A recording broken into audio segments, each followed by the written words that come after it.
నమో బుద్ధాయ. జై భీమ్. ఈరోజు Buddhist society ప్రముఖంగా తెలుగు రెండు రాష్ట్రాల్లో పనిచేస్తున్నటువంటి పెద్దలందరూ నన్ను ఈ కార్యక్రమానికి ఆహ్వానించినందుకు వారికి ప్రత్యేకమైనటువంటి వందనాలు తెలియజేస్తూ, నమస్కారాలు తెలియజేస్తూ, ఈ రోజున మనం మాట్లాడుకున్నటువంటి సబ్జెక్టు మీకు వినబడుతుందా అండి? ఒక్కసారి ఎవరైనా చెప్తారా? వినిపిస్తుంది sir. Thank you. Anjaneya Reddy గారు వినిపిస్తుంది. పెద్దలు కేకే రాజా గారు, మిత్రులందరికీ, రజిత గారు, ఇంకా చాలా మంది పెద్దలు ఉన్నారు. వారందరికీ కూడా నా హృదయపూర్వకమైన ధన్యవాదాలు తెలియజేస్తూ, ఈరోజు నాకు ఇచ్చినటువంటి సబ్జెక్ట్ ఏదైతే ఉందో అది Vedic school, the thought of Vedic school లేదా Vedic school of thought.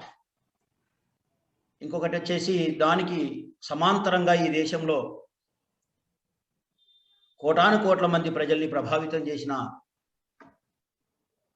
Shramanic school of thought. శ్రమణిక్ అంటారు, శ్రమణిక్ అంటారు, రెండు పేర్లతో పిలవచ్చు.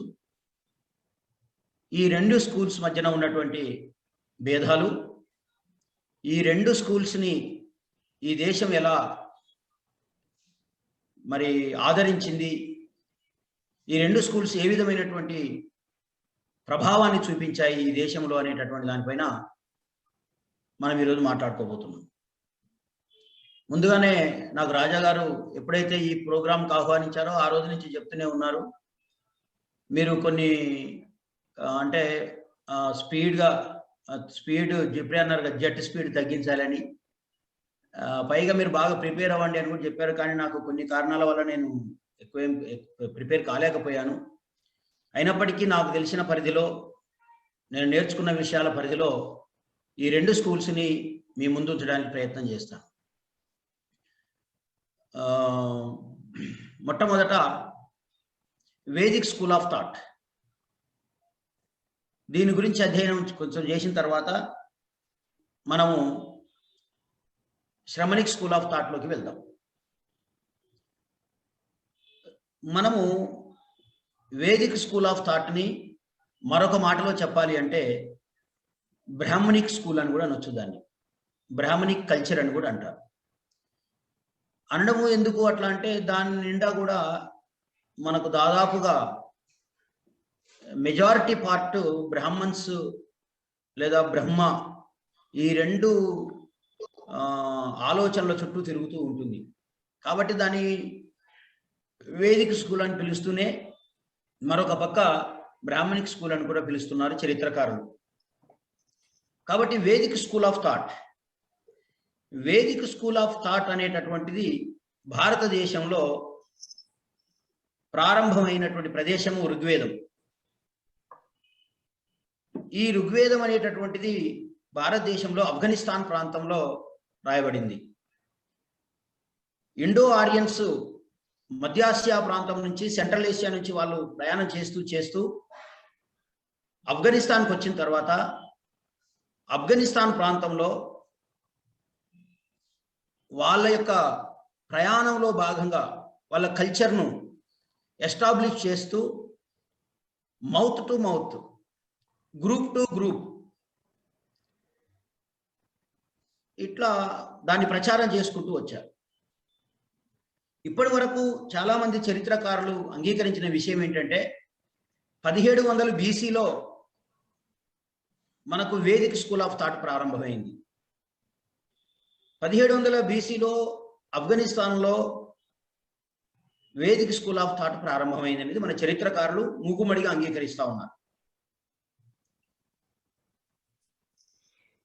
మరి ఆఫ్ఘనిస్తాన్ ప్రాంతంలోకి వీళ్ళు వచ్చిన తర్వాత ఆ వేదిక్ స్కూల్ ఆఫ్ థాట్ను ఆఫ్ఘనిస్తాన్ ప్రాంతం నుంచి మెల్లగా పాకిస్తాన్, ఇప్పుడున్నటువంటి గంగటిక్ వ్యాలీ ఏదైతే మనం అంటామో, గంగా, యమున, బ్రహ్మపుత్ర, ఈ నదుల డోబ్ ఏదైతే ఉందో ఆ పరిసర ప్రాంతాల్లోకి దాన్ని వ్యాపింపజేశారు అనేది, అది సుమారుగా క్రీస్తు పూర్వం 1700 BC నుంచి మొదలుకొని క్రీస్తు శకం 1-2 శతాబ్దాల దాకా కొనసాగింది అనేది చరిత్రకారులు బాబాసాహెబ్ బిఆర్ అంబేద్కర్ గారు కూడా ఇదే అనాలిసిస్ చేసుకుంటూ వచ్చారు.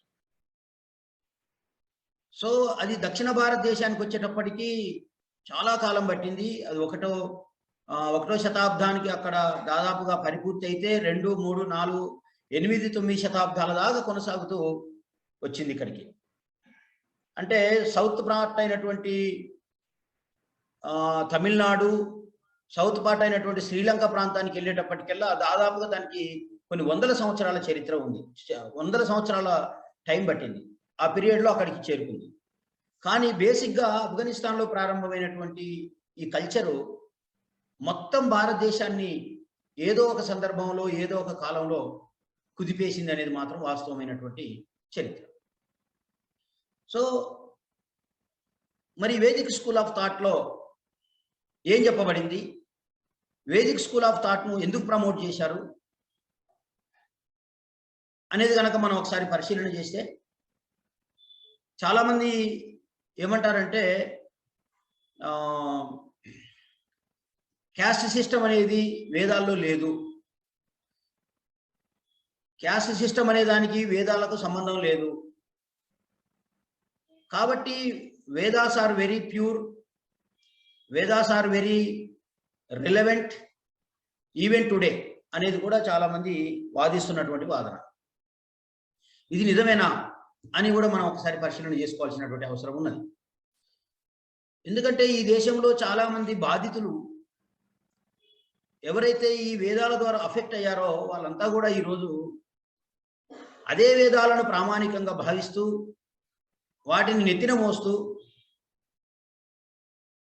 మిగతా బాధితులను అవమానిస్తూ వాళ్ళపైన తీవ్రంగా దాడులు చేస్తున్నటువంటి వాతావరణం కొనసాగుతుంది.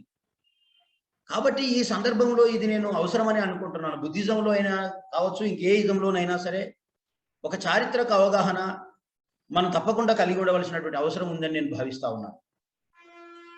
అందువల్ల ఋగ్వేద కల్చర్ ఏం చెప్పింది లేదా వైదిక్ కల్చర్ ఏం చెప్పింది అనేది మనం ఒకసారి ఆలోచన చేద్దాం. మొదట మనం తెలుసుకోవాల్సింది ఏంటంటే మొట్టమొదట తయారైంది మాత్రం ఋగ్వేదమే. ఋగ్వేదం కూడా కొన్ని వందల శ్లోకాలు మాత్రమే ఉండేది, అంతకు మించి ఎక్కువ లేవు. కానీ పరిణామ క్రమంలో అనేక రకాలైనటువంటి మంత్రాలు శ్లోకాల పేరుతో ఋగ్వేదంలో కూడా చొప్పించబడ్డాయి అనేటటువంటి ఒక మాట ప్రచారంలో ఉంది. సరే, చొప్పించబడిందా రాయబడిందా అనే విషయం ఎట్లా ఉన్నా అది పక్కన పెడితే కాసేపు ఈ దేశంలో ఆ ఋగ్వేదం ప్రారంభమైనప్పటి నుంచి ఇప్పటి వరకు ఏ విధమైనటువంటి ఫలితాలను అనుభవించాము, ఆ వేదిక్ స్కూల్ ఆఫ్ థాట్ అనేది ఏ విధమైన ఫలితాలను అనుభవించింది అనేది ఒక ప్రధానమైన అంశం. ఇది ఎందుకు చెప్పాలి, ఈ మాట ఎందుకు మాట్లాడాల్సి వస్తుంది అంటే ఈ దేశంలో వేదిక్ కల్చర్ ద్వారా, వేదిక్ స్కూల్ ఆఫ్ థాట్ ద్వారా ఈ దేశం అనుభవించినటువంటి అనేక విష ఫలితాలకు ఆల్టర్నేట్గా బుద్ధిజం అనేది మనకు వెలుగులోకి వచ్చింది. అందుకే బుద్ధిస్ట్ కల్చర్ను కానివ్వండి, జైనిజం కల్చర్ను కానివ్వండి, వీటన్నిటిని శ్రమణిక్ స్కూల్ ఆఫ్ థాట్ అని పిలిచారు. కాబట్టి there is very clear definition between two cultures, that is Vedic culture, another one is alternate culture, that is Shramanic culture. Shramanic culture అంటే ఈ దేశంలో వేదిక కల్చర్కు ఆల్టర్నేట్గా వచ్చినటువంటి జైనిజం, బుద్ధిజం, లోకాయతులు, చార్వాకులు వీళ్ళందరినీ కలిపి శ్రమణుసు అని పిలిచారు. వాస్తవానికి వేదిక కాలంలో అజితకేశ కంబలి మొదలైనటువంటి 6 ఫిలాసఫర్స్ని శ్రమణులు అని పిలిచారు. 6 ఫిలాసఫర్స్ని శ్రమణులు అని పిలిచారు. ఆ 6 ఫిలాసఫర్స్ యొక్క ఫాలోవర్స్నే తర్వాత శ్రమణులు అన్నారు. అది జైనిజం దాటుకొని బుద్ధిజానికి వచ్చేటప్పటికి దేశవ్యాప్తంగా ఒక పెద్ద విప్లవం, ఒక రెవల్యూషన్ తయారయ్యి అదొక పెద్ద కల్చర్గా ఒక సమాజంలో అదొక సమాజంగా అవతరించింది. అంటే ఇప్పుడు ఒక రకంగా చెప్పొచ్చు, ఏం చెప్పొచ్చు అంటే Vedic India and Buddhist India. Vedic India ఉన్నప్పుడు సమాజం ఎలా ఉంది, బుద్ధిస్ట్ ఇండియా ఉన్నప్పుడు సమాజం ఎలా ఉంది. మొదట వేదిక్ ఇండియా కంటే ముందు కూడా ఈ దేశంలో హరప్పా, మహంజోదారో నాగరికతలు మనం చూసాం. దాన్ని అధిగమించి దాన్ని విధ్వంసం చేస్తూ వచ్చినటువంటి వేదిక స్కూల్, దాన్ని కూడా అధిగమించి దానికి ఒక అద్భుతమైనటువంటి రెవల్యూషన్ ఇచ్చి, ఆ రెవల్యూషన్ ద్వారా వేదిక్ కల్చర్ను పక్కకు నెట్టేసి బుద్ధిస్ట్ కల్చర్ వచ్చింది. అసలు ఆ దేశం అప్పుడు బుద్ధిస్ట్ ఇండియాగా పిలువబడింది. అటువంటి బుద్ధిస్ట్ ఇండియా తర్వాత కాలం లోపల మరల పునర్జీవింపబడినటువంటి వేదిక్ కల్చరు రావడం, ఆ తదనంతరం ఇస్లాం ఇన్వేషన్స్, ఆ తర్వాత మనకు బ్రిటిష్, ఇదంతా చరిత్ర మనకు తెలిసిన విషయమే. సో ఇది ఒక చరిత్ర పరిణామ క్రమం. కాబట్టి మనం ఇక్కడ అధ్యయనం చేయవలసింది ఏంటంటే, వేదిక్ స్కూల్ ఆఫ్ థాట్ ఏం చెప్తున్నది, శ్రమణిక్ స్కూల్ ఆఫ్ థాట్ ఏం చెప్తున్నది, ఇందులో ఏది ఆచరించదగింది, ఇందులో ఏది రిలవెన్స్ ఉంది ఇప్పుడు మనకు అనేటటువంటిది మనం బుద్ధిస్టులుగా, అంబేద్కరిస్టులుగా, లేకపోతే సమాజంలో అద్భుతమైనటువంటి సమానత్వాన్ని ప్రతిపాదిస్తున్నటువంటి వాళ్ళంగా తప్పకుండా దీన్ని అధ్యయనం చేస్తే బాగుంటుంది అనేది నా అభిప్రాయం. కాబట్టి మనము వేదిక స్కూల్లో ఉన్నటువంటి అంశాలను గురించి ప్రస్తావన చేస్తే, వేదిక స్కూల్లో ప్రధానంగా మొట్టమొదటి రాయబడింది ఋగ్వేదము. ఋగ్వేదంలో బ్రాహ్మణాలు, అరణ్యకాలు ఉంటాయి, అది మీ అందరికీ తెలిసిందే. బ్రాహ్మణాలు, అరణ్యకాలతో పాటు ఉపనిషత్తులు రాయబడ్డాయి. ఉపనిషత్తులతో పాటు మనం క్రమంగా చూసినట్లయితే పురాణాలు రాయబడ్డాయి. ఆ పురాణాలకు కూడా అనుసంధానంగా ఇంకా అనేకమైనటువంటి రచనలు వచ్చినాయి. ఎందుకు ఇదంతా రాయాల్సి వచ్చింది, అసలు ఎంత డెప్త్లోకి వెళ్ళిపోయింది ఈ కల్చర్ అంటే, మనము ఈ కల్చరు మనది కాదు అని చెప్పినా కూడా నమ్మలేనటువంటి పరిస్థితుల్లోకి ఈ సమాజాన్ని తులసివేయబడింది. కాబట్టి మనము జాగ్రత్తగా ఈ రెండు స్కూల్స్ను అధ్యయనం చేస్తే మన సమాజానికి మేలు జరుగుతుంది. సో ఋగ్వేదము మొదట రాయబడింది. ఈ ఋగ్వేదం అనేది కేవలం మంత్రాలు, శ్లోకాలు వీటితో కూడుకున్నటువంటిది. ఇందులో శ్లోకం రాయబడుతుంది. ఆ శ్లోకము దానికి, ఆ శ్లోకాన్ని ఎలా పాడాలి, ఆ శ్లోకాన్ని ఎలా పఠించాలి, ఆ శ్లోకాన్ని ఎక్కడ ఏ రకమైనటువంటి గానంతో చేయాలి, ఏ శ్లోకాన్ని, ఏ మంత్రాన్ని ఏ పాదంలో ఏ లెవెల్లో పాడాలి, ఏ శృతిలో పాడాలి అనేటటువంటిది చెప్పేది సామవేదం.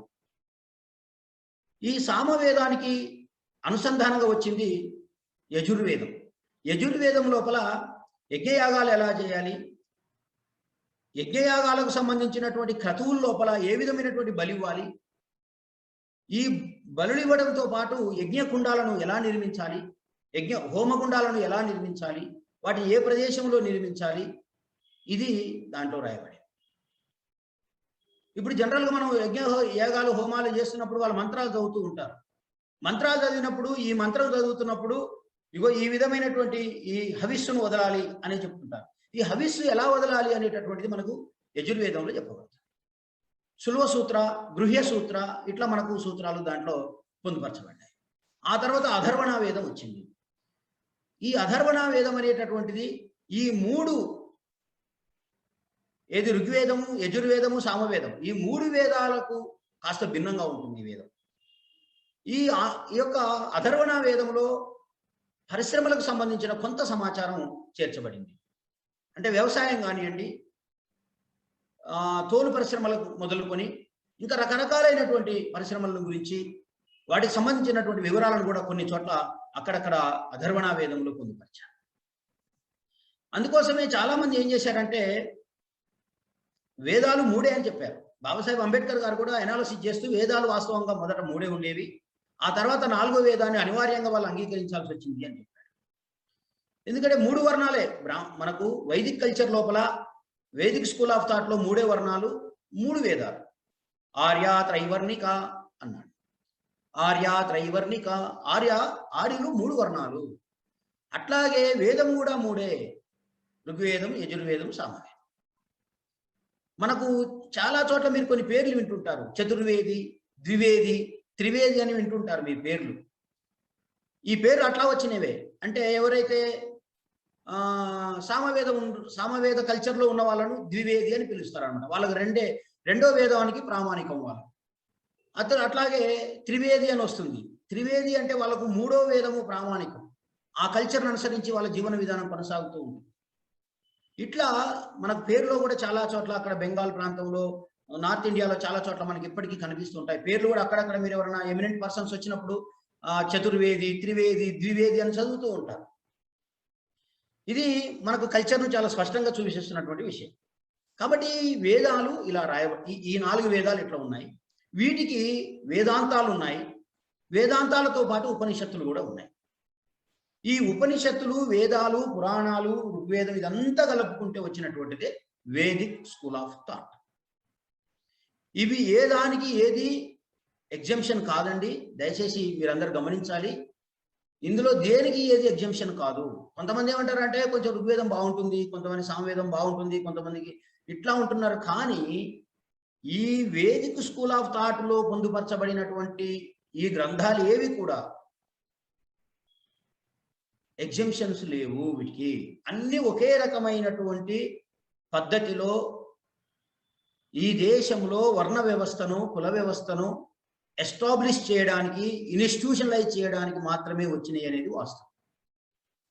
దానికి సంబంధించినటువంటి ప్రధానమైన విషయం ఏమిటి అంటే, అసలు ఎందుకు ఈ సిస్టమ్ ఇట్లా ఏర్పడింది, ఎట్లా దాన్ని ఎస్టాబ్లిష్ చేశారు అని కనుక మనం ఆలోచన చేస్తే, మొట్టమొదట వాళ్ళు వేదిక్ స్కూల్ ఆఫ్ థాట్ లో మొట్టమొదటి సిద్ధాంతాన్ని ఏం ప్రతిపాదించారా అంటే, వాళ్ళు నెంబర్ 1 పాయింట్ ఏంటంటే violence and dominance. Violence and dominance. Number 1 philosophy in the Vedic school of thought. ఈ వేదిక్ స్కూల్ ఆఫ్ థాట్ లో ఉన్నటువంటి నెంబర్ 1 పాయింట్ అంటే వయలెన్స్ అండ్ డామినెన్స్. హింస మరియు ఆధిపత్యము. డామినెన్స్, ఆధిపత్యం అంటారా, ఇంకా ఏ పేరన్నా పెట్టండి దానికి. కానీ ఉన్నటువంటి ఫస్ట్ ఫిలాసఫీ ఏంటంటే వయలెన్స్ అండ్ డామినెన్స్. ఏంటి వయలెన్స్ అండ్ డామినెన్స్? ఈ వయలెన్స్ అండ్ డామినెన్స్ ఈ సమాజం మీద ఎలాంటి ప్రభావాన్ని చూపించింది చూడండి. ఇప్పుడే మనం ఇది ఆలోచించట్లేదు, కానీ వాళ్ళు వందల వేల సంవత్సరాల కిందట ఒక కల్చర్ని ఎస్టాబ్లిష్ చేయడానికి ఏ విధమైనటువంటి పక్కా ప్రణాళికతో ఉన్నారో మనం ఒకసారి చూద్దాం. ఏంటంటే వయలెన్స్ అండ్ డామినెన్స్ వాళ్ళు ఎలా సూత్రీకరించారు. మీకు అందరికీ తెలిసినటువంటి శ్లోకమే, ఒకసారి నేను దాన్ని ఊరికే చెబుతాను, దాన్ని ఎట్లా సృష్టించారు అని చెప్పడానికి. బ్రాహ్మణో అస్య ముఖమాసిత్ బాహురాజన్యకృతాః ఊరు తదస్య యద్వైషః పదాభ్యాం శూద్రా న జాయతే అన్నాడు. బ్రాహ్మణో అస్య ముఖమాసిత్ బాహురాజన్యకృతాః ఊరు తదస్య యద్వైషః పదభాగాభ్యాం శూద్రా న జాయతే. శరీరం యొక్క భాగాలను మనం పరిశీలిస్తే తల అన్నిటికంటే పైన ఉంటుంది, భుజాలు 2వ భాగంగా గుర్తించబడ్డాయి, తొడలు 3వ భాగము, నడుము 4వ భాగం, పాదాలు. ఇది శరీరం యొక్క స్పాట్ లైట్స్ అన్నమాట. అక్కడ ఇట్లా ఉన్నాయి స్ట్రక్చర్స్. ఈ స్ట్రక్చర్స్ లో ఏం చెప్పాడంటే, ప్రజాపతి అనేటటువంటి ఒక స్వయంభువు ఉన్నాడు. ఈ ప్రజాపతి అనేటటువంటి స్వయంభువుకు 4 నోర్లు ఉన్నాయి, 4 మౌత్స్. ఒక మౌత్ వచ్చేసి తల, 2వ మౌత్ వచ్చి భుజాలు, 3వ మౌత్ వచ్చి తొడలు, 4వ మౌత్ వచ్చి కాళ్ళు. వీటిని భూమండలాలు వీటితో కూడా పోల్చారు. ఇప్పుడు నేను వాటి జోలికి వెళ్ళను, కానీ ఇక్కడ మాత్రమే మనం ఇక్కడికి రిస్ట్రిక్ట్ అవుదాం. ఇక్కడ ఏం చెప్పుకొచ్చాడు అసలు, వాళ్ళు ఎట్లా చెప్పుకొచ్చారు దీన్ని అంటే, శరీరంలోని తల భాగంలో నుంచి ఈ నోటిలో నుంచి వచ్చినటువంటివి భుజాల్లో నుంచి వచ్చినటువంటి వాటిని తినొచ్చు. భుజాల్లో నుంచి, తలలో నుంచి ఈ రెండు నోర్లలో నుంచి, మౌత్స్ లో నుంచి వచ్చినటువంటి జీవులు తొడల్లో నుంచి వచ్చిన జీవులను తినొచ్చు. తొడల్లో నుంచి వచ్చినటువంటి జీవులను పై వర్ణాలు ఎట్లా తింటాయో అట్లాగే తలలో నుంచి వచ్చిన జీవులు, భుజాల్లో నుంచి వచ్చిన జీవులు, తొడల్లో నుంచి వచ్చిన జీవులు 3 కాళ్ళలో నుంచి వచ్చిన జీవులను తినొచ్చు. కొంచెం ఓపిక పడితే మీకు కన్క్లూజన్ వచ్చేస్తుంది. అంటే ఇక్కడ ఏం చెప్పబడింది అంటే, ఈటర్స్ అండ్ ఈటెన్, ఇది ఫార్ములా. వయలెన్స్ ఎట్లా పుట్టుకొచ్చిందో చెప్తున్నాను. Eaters and eaten. ఈటర్స్ అంటే తినేవాళ్ళు, ఈటెన్ అంటే తినబడేవి. ఎవరైతే బలవంతులు ఉంటాడో ఆ బలవంతుడు బలహీనమైనటువంటి వాటిని తినొచ్చు. It is a natural justice అన్నాడు. ఇది న్యాయమే అన్నాడు, ఇది సహజ సిద్ధమే అన్నాడు. ఇక్కడ పుట్టుకొచ్చిందండి వైలెన్స్. చాలా జాగ్రత్తగా గమనిస్తే కేవలం మీరు అంటున్నట్టు మనుషులు మాత్రమే తల భుజాలు కాళ్ళలోంచి పుట్టలేదు, జంతువులను కూడా చూపించాడు వాడు. ముఖంలో నుంచి కొన్ని శ్రేష్టమైన జీవులు జన్మించాయి, భుజాల్లో నుంచి కొన్ని జీవులు జన్మించాయి, తొడల్లో నుంచి కొన్ని జీవులు అంటే పశువులు ఇట్లాంటివి, మేకలు, గొర్రెలు ఇవన్నీ కూడా జీవించుకోవచ్చు. కాళ్ళలో నుంచి పుట్టిస్తాడు ఆయన, భుజాల్లో నుంచి పుట్టిస్తాడు. మనుషులనే కాదు, ఈ మౌత్లోని 4 భాగాల్లో నుంచి కూడా జంతువులను, జీవరాశులను, జలరాశులను, ఖగోళ రాశులను అన్నింటిని పుట్టించుకొస్తాడు ఆయన. ఇప్పుడు ఫార్ములా ఏం ఫిక్స్ చేశారంటే, ఎవడైతే బలవంతుడు ఉంటాడో బలహీనుడైనటువంటి వాడిని తినేయొచ్చు. ఇక్కడ తినేయచ్చు అంటే ఖాళీ మాంసం అని కాదు, ఇక్కడ తినేయచ్చు అంటే అతన్ని దోపిడీ చేయొచ్చు. అతనికి అన్యాయం జరిగినా సరే పైవాడు సర్వైవ్ కావడానికి కింది వాడిని ఏ రకంగానైనా దోపిడీ చేసే అవకాశం తీసుకోవచ్చు. ఇది నేచురల్ జస్టిస్ అన్నాడు, ఇది సహజ న్యాయ సూత్రం అన్నాడు, ఇది ధర్మం అన్నాడు. వాళ్ళు ధమ్మం, మనం ధమ్మం అంటున్నాం కదా, వాళ్ళు ధర్మం అన్నారు. ఇది అంటే ఏంది? శరీర భాగంలో నుంచి, ముఖంలో నుంచి వచ్చిన వాళ్ళు భుజాల్లో నుంచి వచ్చినటువంటి క్షత్రియులను దోపిడీ చేయొచ్చు, వాళ్ళని ఏ విధంగానైనా మోసం చేయొచ్చు. ఎందుకు మోసం చేయాలంటే వీడు సర్వైవ్ కావాలి కాబట్టి. నెంబర్ 2, భుజాల్లో నుంచి వచ్చిన వాడు తొడల్లో నుంచి వచ్చిన వాడిని దోపిడీ చేయొచ్చు. ఎందుకు దోపిడీ చేయాలంటే వీడు సర్వైవ్ కావాలి కాబట్టి. తొడల్లో నుంచి వచ్చిన వాడు కాళ్ళలో నుంచి వచ్చిన వాడిని దోపిడీ చేయొచ్చు, ఎందుకంటే వీడు సర్వైవ్ కావాలి కాబట్టి. మరి ఇది అన్యాయం కదా అని మనం అంటే వాళ్ళు ఏమంటారు ఇది న్యాయమే. ఈ పద్ధతిని వాళ్ళు వైలెన్స్ కింద తీసుకొచ్చారు. అంటే ఏంది చూడండి బాగా, బలవంతమైన జంతువులు బలహీనమైన జంతువులు తింటాయి, బలహీనమైన జంతువులు మొక్కల్ని తింటాయి, మొక్కలు నీటిని తింటాయి. ఈ ఫార్ములా ఫిక్స్ చేశారు. Food chain. ఉదాహరణకు మనుషుల్ని తీసుకుందాం, మనుషులు గొర్రెల్ని తిన్నారు అనుకుందాం. గొర్రెలు ఏం చేస్తాయి? ప్లాంట్స్ని తింటాయి, మొక్కల్ని, ఈ గడ్డి గాదం తింటాయి. అవి ఏం చేస్తాయి? నీటిని తాగుతాయి. ఇవన్నీ కూడా చివరికి ఎక్కడికి చేరుకుంటాయంటే నీటిలోకి చేరుకుంటాయి. ఈ నీరు అనేటటువంటిది ఈ 3 పై భాగాలకు జీవనాధారం, ప్రాణవాయువు కాబట్టి నీటిని తాగినటువంటి మొక్కల్ని తిన్నటువంటి జంతువులు తిన్నటువంటి మనుషుల్ని, ఇది దోపిడీ సహజమే, ఇలా తినేయడం న్యాయమే. It is the natural justice అన్నాడు. అంటే వైలెన్స్ అనేటటువంటి దాన్ని సహజ న్యాయ సూత్రం కింద వేదిక్ స్కూల్ ఆఫ్ థాట్ చిత్రీకరించింది. వేదిక్ స్కూల్ ఆఫ్ థాట్ అనేది హింస అనేటటువంటి దానిని చట్టబద్ధం చేస్తుంది, లెజిటిమైజ్ చేసింది. ఇక్కడ పైన ఉన్నవాడు కింద ఉన్నవాడిని, కింద ఉన్నవాడు ఇంకా కింద ఉన్నవాడిని, ఇంకా కింద ఉన్నవాడు ఇంకా కింద ఉన్నవాడిని దోపిడీ చేసుకోవచ్చు, తినేయొచ్చు. తినేయడం అంటే కేవలం మనం అనుకుంటున్నట్టు భోజన రూపంలోనే కాదు, ఏ రకంగానైనా కింద ఉన్నవాడిని తినేయొచ్చు. హింస అనేది న్యాయమైనదే. హింస అనేటటువంటిది న్యాయమైనదే కాదు, హింస అనేటటువంటిది భగవంతుడు సృష్టించినటువంటిది. హింస అనేది ప్రజాపతి ద్వారానే వచ్చింది. హింస అనేది ప్రజాపతి యొక్క పర్యవేక్షణలోనే జరుగుతుంది. ఇదంతా ఎందుకు జరుగుతుంది అంటే ఈ ప్రపంచాన్ని రన్ చేయడానికి నడుస్తుంది అని చెప్పాడు. ఇది వేదిక్ స్కూల్లో వచ్చినటువంటి మొదటి థాట్. అందుకోసమే బ్రాహ్మణుణ్ణి తలపైన పెట్టేసి మధ్య భాగంలో అన్నాడు, మీడియేటర్ అన్నాడు. ఎందుకు మీడియేటర్ అంటే లోయర్ లో ఉన్నటువంటి వాళ్ళకి కాస్మెటిక్స్ డీటీస్ అంటే పైన ఉన్నటువంటి దేవతలకు మధ్యన ఒక మీడియేటర్ను పెట్టి, ఈ మీడియేటర్ అనేవాడు ఈ 2 శక్తుల్ని నడిపించడానికి కావలసినటువంటి సాక్రిఫైసెస్ చేస్తుంటాడు. సాక్రిఫైసెస్ అంటే ఇక్కడ యజ్ఞాలు, యాగాలు. ఈ యజ్ఞాలు, యాగాలు ఈయన చేయడం ద్వారా కింది ప్రజల యొక్క క్షేమాన్ని కోరుతూ పైవారికి ఇచ్చేటటువంటి సాక్రిఫైసెస్. అంటే ఇప్పుడు ఇంతకుముందు చెప్పాను కదా, పైన ఉన్నోడి కింద ఉన్నోని తినొచ్చు. కిందున్నోని తినకుండా చేయాలి అంటే ఏం చేయాలి? కిందున్నోని కొంత క్షేమంగా ఉంచాలంటే ఏం చేయాలంటే ఈ మధ్యవర్తి ఏం చేస్తాడు? కిందివాడు చేయవలసినటువంటి ఆ తినే పదార్థాలన్నీ పైవానికి అందజేస్తాడు. ఆ పైవాడు ఇతడు ఇచ్చినటువంటి ఆహార పదార్థాలను తిని కిందివాడిని అట్లా క్షేమంగా ఉంచుతాడు, నాశనం చేయకుండా ఉంచుతాడు. ఇందుకోసం బ్రాహ్మణ్ అనేటటువంటి ఒక సెక్ట్ను, ఒక గ్రూపును తయారు చేశారు. మళ్ళీ ఒకసారి చెప్తున్నాను, పైన ఉన్నటువంటి వాడు కింద ఉన్నవాడిని చంపేస్తుంటాడు, తింటుంటాడు. పైన ఉన్నవాడు కింద ఉన్నవాడిని చంపకుండా ఏం చేయాలంటే ఒక మధ్యవర్తి వస్తాడు. మధ్యవర్తి ఏం చేస్తాడంటే, అయ్యా నీకేం కావాలి? నాకు నెయ్యి కావాలి. రైట్, నీ కింద ఉన్న వానితో నెయ్యి పోపిస్తాను నీకు, నువ్వు ఈ ఏమనకు.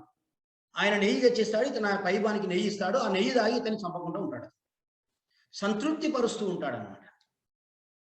అతని యొక్క కోపాన్ని తగ్గిస్తూ ఉంటాడు, లేదా అతని యొక్క బలానికి ఇతను డిఫెన్స్ పెడుతూ ఉంటాడు. దానికి బ్రాహ్మడు అవసరమయ్యాడు, అతను మీడియేటర్ అయ్యాడు.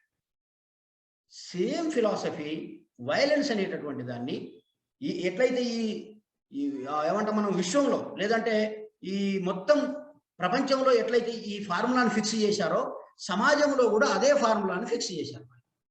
ఏంటి? సమాజం కూడా హింసతో కూడుకొని ఉండాలి. మొత్తం నేచర్ ఎట్లయితే హింసతో కూడుకొని ఉందో, నేచర్ ఈజ్ ద వైలెన్స్ అన్నాడు. ఇది nature is violence, violence is the part of the nature. ఇది చెప్పుకొచ్చాడు. ఇది ఒక ఫార్ములా కింద ఫిక్స్ చేశారు వాళ్ళు. దీనికోసం వందల శ్లోకాలు రాశారు. బ్రాహ్మణాలు ఇవన్నీ కూడా చాలా, ఒక బ్రాహ్మణ మీద ఇంకొక బ్రాహ్మణం, ఉపనిషత్తుల మీద మళ్ళీ ఉపనిషత్తులు, పురాణాల మీద మళ్ళీ పురాణాలు, ఇట్లా రకరకాల కొన్ని వందల వేలు పుట్టుకొచ్చాయి హింసను ఇన్స్టిట్యూషనలైజ్ చేయడానికి. హింసను సమాజంలో ఒక నేచర్లో భాగం చేయడానికి వీళ్ళు అనేక శ్లోకాలను, పురాణాలను, వేదాలను, ఇతిహాసాలను, ఉపనిషత్తులను వీటన్నిటి రాశాడు. అందుకే హింసకు ఇవేవి కూడా ఎగ్జిబిషన్ కావు.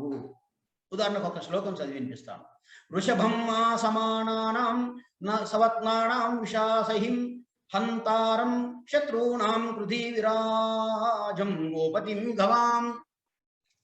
ఇది ఋగ్వేదంలో ఉన్నటువంటి శ్లోకం. ఋగ్వేద భాష్యంలో 2వ సంపుటి ఇది. ఏం చెప్తున్నాడు? ఋషభం మా సమానానాం సవాత్నానాం విశాసహిం హంతారం శత్రూణాం పృథివిరాజాం గోపతిం గవాం. ఓ దేవా, నీవు నా యొక్క విరోధులను, నా శత్రువులను నాశనం చేస్తూ నా గో సమూహానికి నువ్వు స్వామిగా ఉండవాలని నేను నిన్ను ప్రార్థిస్తున్నాను అంటాడు. యజ్ఞంలో చదివేటటువంటి ఒక శ్లోకం యాగం. అంటే ఇక్కడ చెప్పదలుచుకున్న అంశం ఏంది నేనంటే, వాళ్ళు శత్రునాశనాన్ని కోరుకున్నారు. శత్రునాశనం ఇక్కడ అంటాడు, ఏమంటాడు? శత్రువుణాం హంతారం శత్రువుణాం, శత్రువులను చంపడము. అంటే చంపడం అనే దాన్ని, హింస అనేటటువంటి దాన్ని నేచర్లో భాగంగా చేసి సృష్టిలో భాగం అన్నాడు. ఒకరి మన భాష, వేరే భాషలో చెప్తే సృష్టి అనుకోండి, వాళ్ళ భాషలో చెప్తే సృష్టి. సృష్టి అంటేనే హింస అన్నాడు. హింస తప్పు కాదు, హింస అన్యాయం కాదు, హింస వ్యతిరేకమైంది కాదు, హింస పాటించదగింది. అందుకోసమే యజ్ఞయాగాల్లో పశువులను బలివ్వడం, వందలాది పశువుల్ని బలివ్వడం, ఆ పశు మాంసాన్ని భక్షించడం, ఇది కల్చర్లో భాగంగా, వేదిక్ కల్చర్లో భాగంగా వచ్చింది. దీన్ని కూడా సోషల్లో, అంటే సొసైటీ లోపల, సోషల్ లైఫ్ లోపల కూడా పొందుపరిచారు. ఎట్లా? బ్రాహ్మణుడు ఈ విశ్వాన్ని నడిపించడానికి కింది వాడిని హింసించడం తప్పులేదు, హింసించాలి. అట్లాగే క్షత్రియుడు వైశ్యుని హింసించాలి, వైశ్యుడు శూద్రుని హింసించాలి. కాబట్టి సమాజంలో డివిజన్ అవసరం. ఈ డివిజన్స్ మధ్యన దండనీతి అంటే హింస అనేటటువంటి ఏదైతే ఇది కంపల్సరీ ఉండాలి. ఈ హింస ఉంటేనే ఈ వ్యవస్థ నడుస్తుంది, ఈ సమాజం, ఈ ప్రపంచం నడుస్తుంది. కాబట్టి ఈ డివిజన్ కంపల్సరీ. బ్రాహ్మణ, క్షత్రియ, వైశ్య, శూద్ర ఏదైతే ఉందో ఇది కంపల్సరీ ఉండాలి సమాజం లోపల. వాటి మధ్యన హింస ఉండాలి, వాటి మధ్యన దండనీతి ఉండాలి. అందుకోసమే ఏం రాసుకొచ్చారు, చాలా చోట్ల మీరు చదివే ఉంటారు. క్షత్రియుడు వైశ్యుణ్ణి, శూద్రుణ్ణి అదుపులో పెట్టుకొని పై వర్గాలకు సేవ చేసేటట్టుగా చూడాలి. ఒకవేళ అతడు కనుక ఆ విధి నుంచి తప్పించుకుంటే అతన్ని చంపడానికి కూడా రాజు, క్షత్రియుడు వెనుకాడకూడదు. దీనికి అనేక శ్లోకాలని, అనేక పురాణాల్లో, అనేక చోట్ల చాలా స్పష్టంగా రాయడం జరిగింది. ఉదాహరణకి స్వేప్వే ధర్మే వ్యవస్థానాం వర్ణానాం పృథ్వీపతే పరో ధర్మ స్వదా ప్రోక్త సత్రయత్నా పరో భవేత్ స్వధర్మ ప్రచ్యుతాన్ రాజా స్వే ధర్మే వినయోజయత్ అంటాడు. ఇది మత్స్య పురాణంలో ఉన్నటువంటి శ్లోకం అండి. అంటే చెప్తున్నది బహుశా కొంతమంది పెద్దలకు అర్థమవుతుందో లేదో కానీ భాషను మార్చిన కాబట్టి మరి అర్థమవుతుందని అనుకుంటున్నా.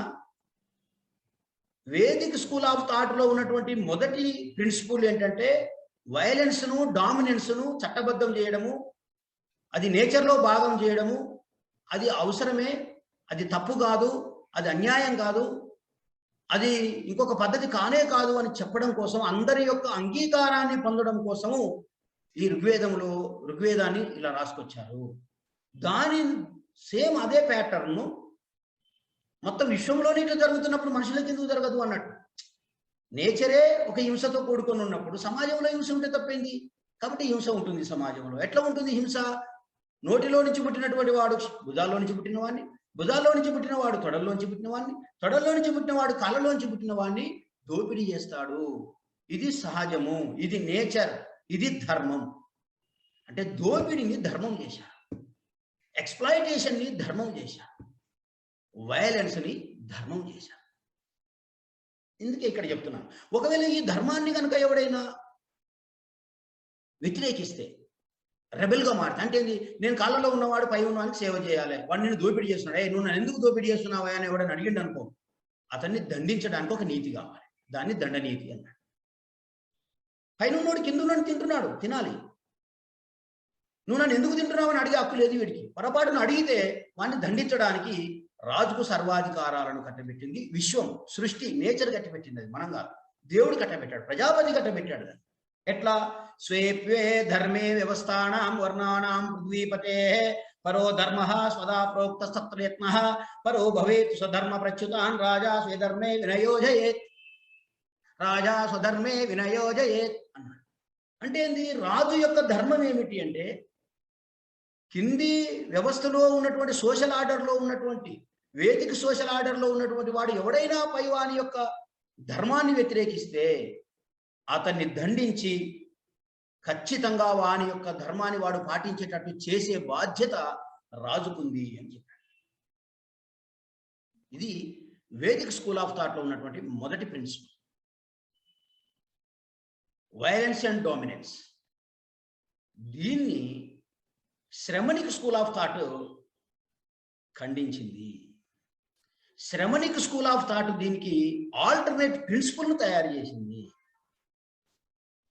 శ్రమణిక్ స్కూలు ఈ హింస, ఆధిపత్యం యొక్క దుర్మార్గాన్ని ఎండగట్టడంతో పాటు అది లేకుండా కూడా మనిషి ఎలా జీవించవచ్చో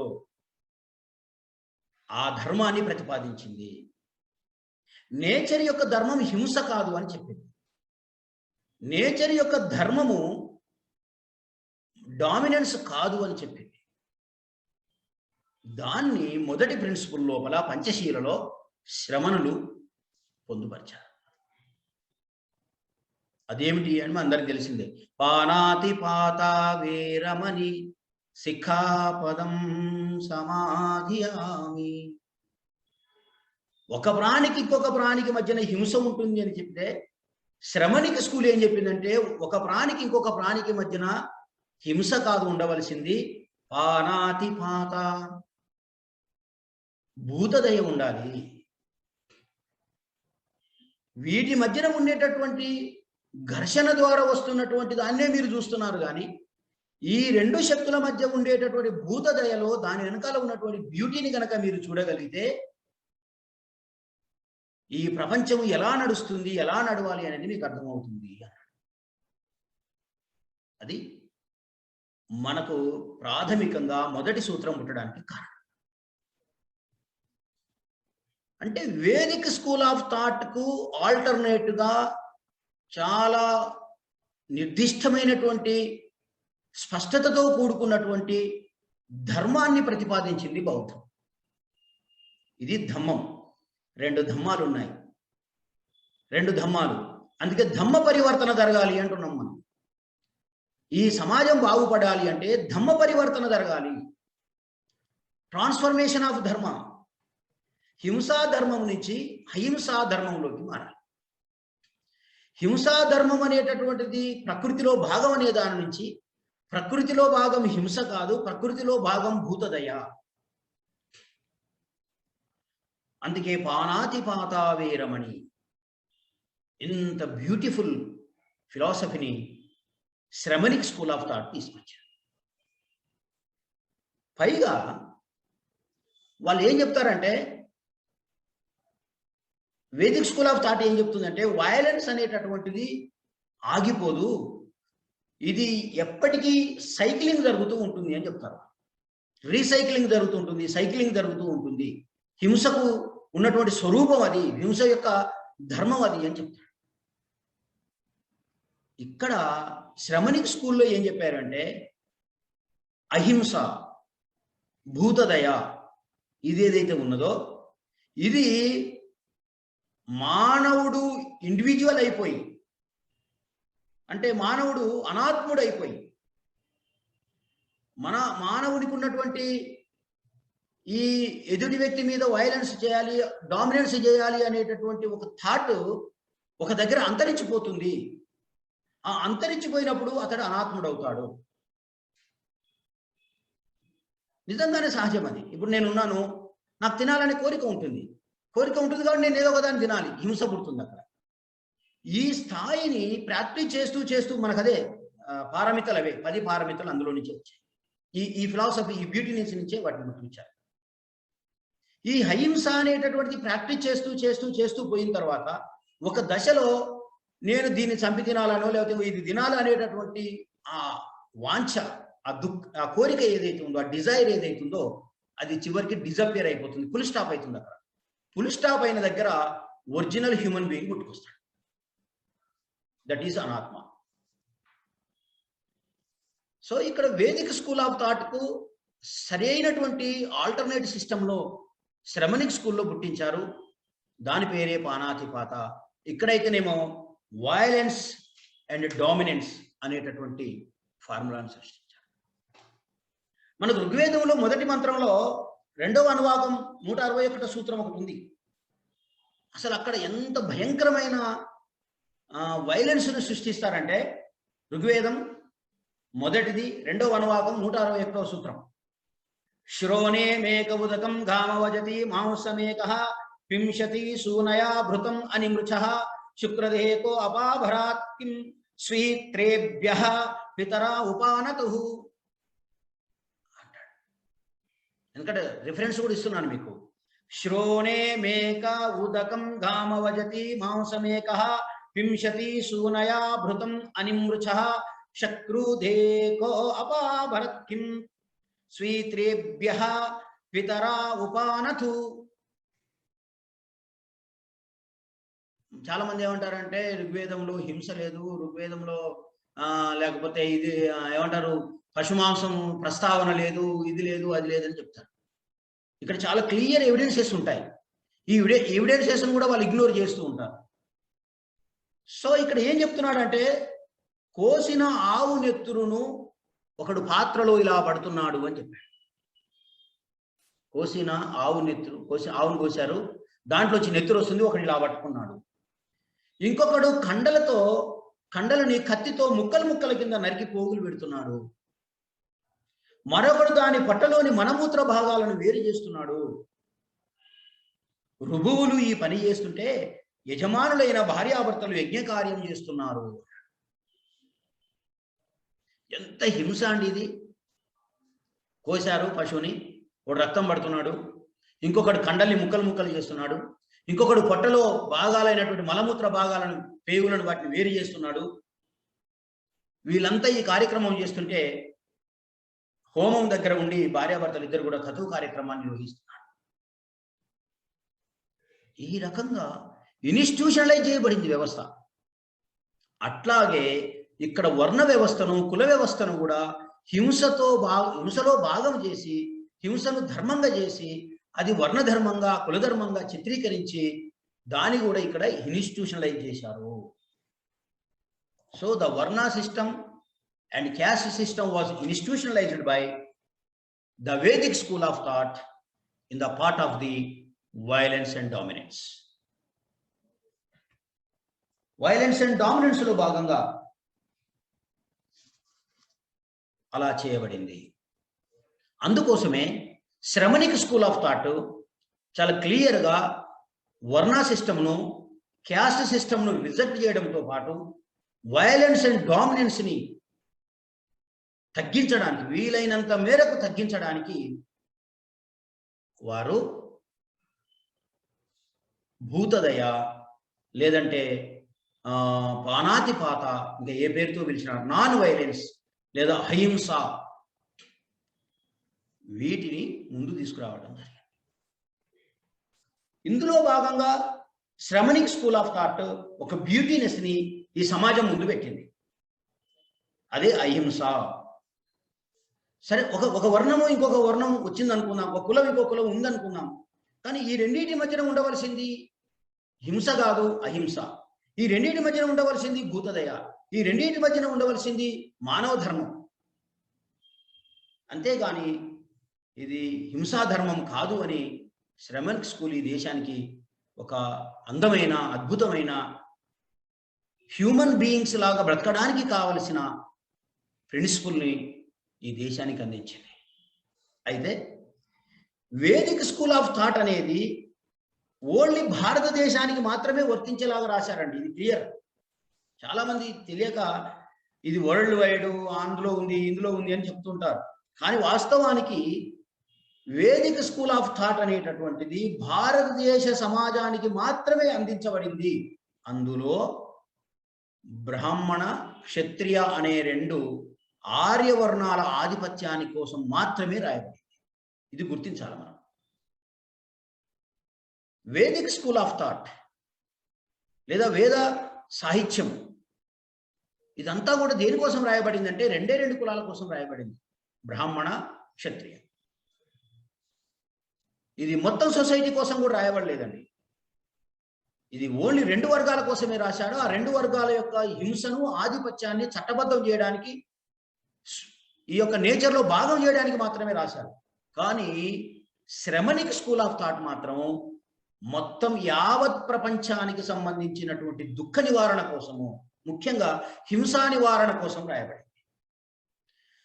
ఇండియన్ సొసైటీలో వేదిక రూపంలో హింస ఉంటే, ఇంకొక దేశంలో లేదా ఇంకొక ప్రాంతంలో ఏదో బైబిల్ సాహిత్యంలో లేదా బైబిల్ రిలీజియస్ లోపల బానిసత్వం మీద వచ్చినటువంటిది బైబిల్ అనేది బానిసత్వం మీద తిరుగుబాటు.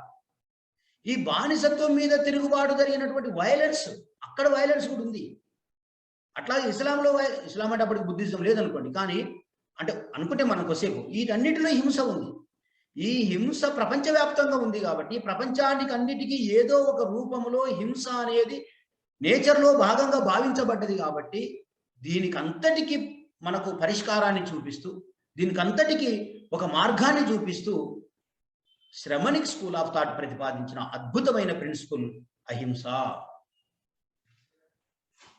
ఇది మనం ఖచ్చితంగా మనం అందరం కూడా బుద్ధిస్టులుగా దీన్ని ఒక మహోన్నతమైన విషయంగా భావించి మనం గర్వపడాల్సినటువంటి అవసరం. చాలామంది బుద్ధిజం ఫాలో అవుతున్నాం అంటే ఒక ఇన్ఫీరియారిటీ కాంప్లెక్స్కి లోన్ కావడం, మేము బుద్ధిస్టులు అని చెప్పుకోవడానికి కూడా కొంత బాధపడుతున్నటువంటి వాతావరణం నేనైతే చాలా చోట్ల చూశాను. కానీ మనం గర్వపడాల్సిన అవసరం ఉంది. ఏంది? ప్రపంచవ్యాప్తమైనటువంటి మానవ సమాజానికి, హింసతో కూడుకున్నటువంటి మానవ సమాజానికి, ప్రిమిటివ్ స్టేజ్లో హింసతో ఉంది మానవ సమాజం. దాన్ని మోడర్నైజ్ చేయడానికి, కల్చరైజ్ చేయడానికి అహింస అనేటటువంటి అద్భుతమైన ప్రిన్సిపల్ను గుర్తించిన వాళ్ళు బుద్ధిస్ట్ శ్రమణిక్ స్కూల్. ఎట్లానండి మీరు? కాబట్టి గర్వపడాలి మనం. ప్రపంచానికి ఒక నివారణ మార్గాన్ని చూపిస్తున్నాం, ప్రపంచానికి ఒక ప్రేమ, దయ, ఇటువంటి వాటిని మనం అందించగలుగుతున్నాం. మీకు ఈ వేదిక్ స్కూల్ ఆఫ్ థాట్లో కానీ, లేకపోతే ఈవెన్ క్రిస్టియన్ స్కూల్ ఆఫ్ థాట్లో కానివ్వండి, మీకు అది కనిపించదు. అది ఈజిప్ట్లో ఇజ్రాయేలీల మీద చేసినటువంటి బానిసత్వం, భయంకరమైన బానిసత్వం, దాంట్లో నుంచి అది పుట్టుకొచ్చింది. ఇక్కడ కులతత్వం, వర్ణ వ్యవస్థను సృష్టించి పైన ఉన్నటువంటి వర్ణాలు కింది వర్ణాల మీద సృష్టించినటువంటి దాష్టికం, కింది వర్ణాల మీద చూపించినటువంటి హింస, దాన్ని ఇన్స్టిట్యూషనలైజ్ చేయడం, దాన్ని పవిత్రం చేయడం, దాన్ని ప్యూరిఫై చేయడం, దానికి ప్యూరిటీని అంటగట్టడం, దానికి కర్మ ధర్మ సిద్ధాంతాలను అంటగట్టడం, ఇదే ధర్మం అని ప్రచారం చేయడం. దీనికి ఆల్టర్నేట్గా ఈవెన్ భారతదేశమే కాదు, ప్రపంచానికే ఒక మార్గంగా, మార్గనిర్దేశనంగా బుద్ధిజం అహింస అనేటటువంటి అద్భుతమైన ప్రిన్సిపల్ను, ఒక మానవీయ దృక్పథాన్ని, ఒక స్వేచ్ఛా దృక్పథాన్ని సృష్టించింది. నెంబర్ 2 ఈజ్, టైం కూడా 8 అవుతుంది కాబట్టి నెంబర్ 2 సెకండ్ పాయింట్ ఒకటి చెప్తాను. బహుశా నాకు మీరు పెద్దలందరూ అర్థం చేసుకున్నారని అనుకుంటున్నాను. పెద్దల ఆంజనేయ రెడ్డి గారికి నా బాధ అర్థమైంది అనుకుంటాను. ఏం లేదు, ఈ ఈ యొక్క విషయం ఏంటంటే హింసను ఇన్స్టిట్యూషనలైజ్ చేశారు వాళ్ళు, వీళ్ళు హింసను ఎరాడికేట్ చేశారు. ఇదే మనకు బేసిక్గా difference between two schools, Vedic school of thought, Shramanic school of thought. It is beautiness, it is ugliness. Ugliness అనేది ఏమంటారు మన కంటామినేషన్లో, లేకపోతే ఇంకేమంటాం కదా రకరకాల అట్లా కాదు ఉన్నది, ఇక్కడే ఉంది. దీన్ని మనం గుర్తించాలి. ఎంత బ్యూటిఫుల్ ఫిలాసఫీలో ఉన్నారు బుద్ధిస్టులు అనేది అర్థం చేసుకోగలిగితే బుద్ధిజాన్ని వదలడానికి ఎవ్వరూ సిద్ధపడారు. బుద్ధిజం అనే దాన్ని ప్రాణప్రదంగా భావించడానికి కారణం చాలామంది ఎందుకంటున్నానంటే, పుష్యమిత్ర శృంగుని తదనంతరము, అశోకుని తదనంతరం పుష్యమిత్ర శృంగుడు వస్తాడు. పుష్యమిత్ర శృంగుడు బుద్ధిస్టులందరినీ తిరిగి రీకన్వర్షన్ చేస్తాడు, రీకన్వర్ట్ కమ్మని బలవంత పెడతాడు. అప్పుడు చాలా మంది మా ప్రాణం పోయినా పర్వాలేదు కానీ మేము మాత్రం రీకన్వర్ట్ కాము అని మొండికేసి కుండబద్దలు కూడా చెప్పేశారు. రీకన్వర్షన్ జరగలేదు, ఏదో కొద్దిగా జరిగింది. చాలా మెజారిటీ పార్ట్ రీకన్వర్షన్ జరగకుండానే ఆగిపోయింది. ఆ రీకన్వర్షన్ జరగకుండా ఆగిపోయినటువంటి వాళ్ళే ఇప్పుడు ఉన్నటువంటి అన్టచబుల్స్. వాళ్ళనే నియో బుద్ధిస్ట్ అంటాడు Babasaheb B R Ambedkar. Neo untouchables అయ్యారు వీళ్ళు. వాస్తవానికి వీళ్ళు అన్టచబుల్స్ కాదు, వీళ్ళు బుద్ధిస్టులు. వీళ్ళని అన్టచబుల్స్ ఎలా చేశారంటే, వీళ్ళు రీకన్వర్షన్ జరగలేదు కాబట్టి, ఎవరైతే బుద్ధిజం నుంచి రీకన్వర్షన్ జరగలేదో వాళ్ళందరూ సమాజానికి దూరంగా నెట్టివేయబడి, లొంగిపోయినటువంటి వాళ్ళు, రీకన్వర్షన్ జరిగిన వాళ్ళు బ్యాక్వర్డ్ క్లాసెస్ శూద్రులుగా అదే స్థానంలోకి వచ్చేసి మిగిలిన వాళ్ళంతా దూరంగా వెళ్ళిపోయారు. ఆ బుద్ధిజం నుంచి రీకన్వర్షన్ జరగనటువంటి వాళ్ళే ఈరోజు అన్టచబుల్స్గా, ఎస్సీస్గా పిలువబడుతున్నారు అనేది బాబాసాహెబ్ అంబేద్కర్ గారి యొక్క వ్యాఖ్యానం. It is not my interpretation. So అందుకే మీకు ఇక్కడ ఇంకొక విషయాన్ని కూడా చెప్తాను మీకు. నేను మత్స్య పురాణం అని ఒకటి ఉంది, మత్స్య న్యాయం అని ఒక ఎంత అద్భుతంగా రాస్తారంటే, ఒకటి ఎస్టాబ్లిష్ చేయడానికి వాళ్ళకి కావలసిన శ్లోకాలు దొరుకుతాయి, కావలసిన వ్యాకరణం దొరుకుతుంది, కావలసిన భాష దొరుకుతుంది, అద్భుతంగా ఎస్టాబ్లిష్ చేసి వదిలేస్తారు. దాని నుంచి బయటపడలేక మనం గింజుకొని కొట్టుకొని సావాలి. చూడండి, ఉదాహరణకి మత్స్య న్యాయము అని ఒకటి రాశారు. మత్స్య న్యాయం అంటే ఏంటంటే, పెద్ద చేప చిన్న చేపని తింటుంది, ఈ చిన్న చేప ఇంకొక చిన్న చేపని తింటుంది, ఆ చిన్న చేప మరొక చేపని తింటుంది, కాబట్టి ఇది జల న్యాయము, ఇది మత్స్య న్యాయము, తినడంలో తప్పు లేదు. కానీ బౌద్ధం అలాగా, ఒక బలహీనుడైన మానవుని, ఒక బలవంతుడైన మానవుడు, ఆ మానవుని పట్ల భూతదయ కనపరచాలే కానీ హింస కనపరచడానికి వీల్లేదు. హింస కనపరచడం అధర్మం, భూతదయ కనపరచడం ధర్మం. అందుకే బౌద్ధ ధర్మం అహింసా ధర్మం, ఈ ధర్మం హింసా ధర్మం. సో ఇది చాలా స్పష్టంగా క్లియర్గా ఉన్నటువంటిది మనకు అర్థమవుతుంది. రెండవ ప్రిన్సిపల్, వేదిక్ స్కూల్ ఆఫ్ థాట్లో ఉన్నటువంటి రెండవ ప్రిన్సిపల్ ఏమిటి అంటే inequality. Vedic school of thought ప్రతిపాదించిన రెండవ సూత్రము, రెండవ ధర్మము ఏమిటి అంటే ఇన్ఈక్వాలిటీ. మొదటిదేమో వైలెన్స్ అండ్ డామినెన్స్, రెండవ ఫార్ములా వచ్చేసి ఇన్ఈక్వాలిటీ. ఈ ఇన్ఈక్వాలిటీ కోసము అంటే ఇప్పుడు ఇంతకుముందు చెప్పాను, పైన ఉన్నోడు కింది కంటే తక్కువ, కింద ఉన్నోడు సోషల్ ఆర్డర్ను క్రియేట్ చేసి, నేచురల్ ఆర్డర్ను క్రియేట్ చేసి, నేచురల్ సోషల్ ఆర్డర్ ఉంది, జనరల్గా సోషల్ ఆర్డర్ ఉంది, రెండు ఉన్నాయి చూడండి. నేచురల్ సోషల్ ఆర్డర్ అంటే ఏంది, బాగా ఇప్పుడు సింహం ఉందనుకోండి, సింహం అన్నిటికంటే పెద్ద జంతువు, సింహం తర్వాత పులి, పులి తర్వాత ఇట్లా వస్తుంటాయి. ఇది ఒక social order, natural social order. ఇక్కడ ఉదాహరణకు మీరు చూడండి, అగ్నిదేవుడు, అగ్నిదేవుని ఆర్పేసేవాడు వరుణుడు, అక్కడ అది నేచురల్ సోషల్ ఆర్డర్. వరుణుడు పైన ఉంటాడు, వరుణుడి కింద అగ్ని ఉంటుంది. చాలా అంటే దేవతల మధ్యన కూడా వీళ్ళు ఒక సోషల్ ఆర్డర్ క్రియేట్ చేసి పెట్టారు. కాస్మెటిక్ ఆర్డర్ అనమాట, అది డీటిస్ ఆర్డర్. ఇక్కడికి వచ్చేటప్పటికేమో నేచురల్ సోషల్ ఆర్డర్, సమాజంలోకి వచ్చేటప్పటికి సోషల్ ఆర్డర్. ఇవి మూడు ఏవి కూడా సమానం కాదు, ఇవేవి సమానం కాదు. అందుకే ధర్మాన్ని బోధించేటటువంటి వాడికి, భగవంతుని యొక్క స్వరూపంలోకి మారిపోయిన వాడికి, మనం అంటాం కదా నమో తస్స భగవతో, భగవత్ అనేటటువంటి అర్హత సాధించినటువంటి వానికి కుటుంబము, దుఃఖము, లేకపోతే ఈ ఈ ఈ లోకపరమైనటువంటి అంశాలు ఏవి కూడా ఉండడానికి వీల్లేదనేది శ్రమణిక్ స్కూల్లో ఉన్నటువంటి థాట్. అందుకే మాంకులను దాదాపుగా ఇండివిజువల్స్ గానే ఉంచారు. అంటే ఐ మీన్ సంసార దీంట్లోకి తీసుకురాలేదు వాళ్ళు. శ్రమణిక్ స్కూల్ థాట్లో ఉన్నటువంటి అదొక ఇంకొక బ్యూటీనెస్. చాలా మంది దాన్ని తప్పుపడతారు, బుద్ధుడు పెళ్లి చేసుకోవద్దు అన్నాడు అని. బుద్ధుడు పెళ్లి చేసుకోవద్దా అన్నది ఉపాసకులను కాదు. బుద్ధుడు పెళ్లి చేసుకోవద్దు అన్నది ఎవరినే అంటే హింసకు దూరంగా ఉండవలసినటువంటి, ధర్మాన్ని బోధించవలసినటువంటి ఎవరైతే మాంక్స్ ఉన్నారో వాళ్ళ కోసం మాత్రమే అది ప్రతిపాదన జరిగింది. అసలు మొత్తం ఎవరు పెళ్లి చేసుకోవద్దంటే దాంతోనే దుఃఖం నివారణ జరుగుద్దంటే అసలు భూమి ప్రపంచమే ఉండదు కదా. ప్రపంచాన్ని నివారించడం బౌద్ధ ధర్మం కాదు కదా. కాబట్టి సరే అది పక్కన పెట్టేస్తే రెండో పాయింట్కి వద్దాం, ఇనీక్వాలిటీ. వేదిక్ స్కూల్ ఆఫ్ థాట్లో ఉన్నటువంటి రెండో ప్రిన్సిపల్ ఇనీక్వాలిటీ. ఎట్లా ఇనీక్వాలిటీ? నాట్ ఓన్లీ ఈ వర్ణ ఇనీక్వాలిటీ, పురుషుడి కంటే స్త్రీ తక్కువ. ఎందుకంటే పురుషుడు బలవంతుడు, స్త్రీ బలహీనురాలు. పురుషుడి కంటే స్త్రీ తక్కువ అయింది, inequal, they are not equal.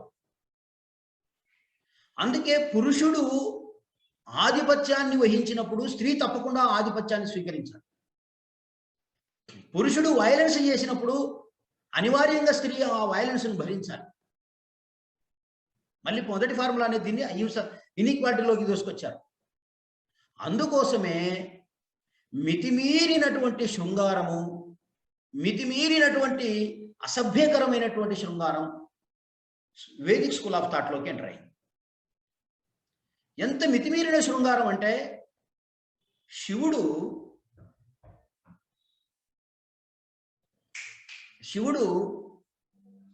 ఒక ఆశ్రమం ఏర్పాటు చేసుకుని 10,000 మంది మునీశ్వరులు అక్కడ ఉంటే ఈ 10,000 మంది మునీశ్వరుల భార్యలతో ప్రతిరోజు రమిస్తూ ఉంటాడు. ప్రతిరోజు కొంతమందితో రమిస్తూ పోతుంటాడు. ఎంత భయంకరమైనటువంటి సెక్సువల్ అబ్యూజ్మెంట్ వచ్చింది వేదిక్ స్కూల్ ఆఫ్ థాట్లోకి అంటే, బ్రహ్మ హూ ఇస్ ద క్రియేటర్, ఈయన తన యొక్క సొంత కూతురు పైన అఘాత్యం చేయడానికి సిద్ధపడతాడు.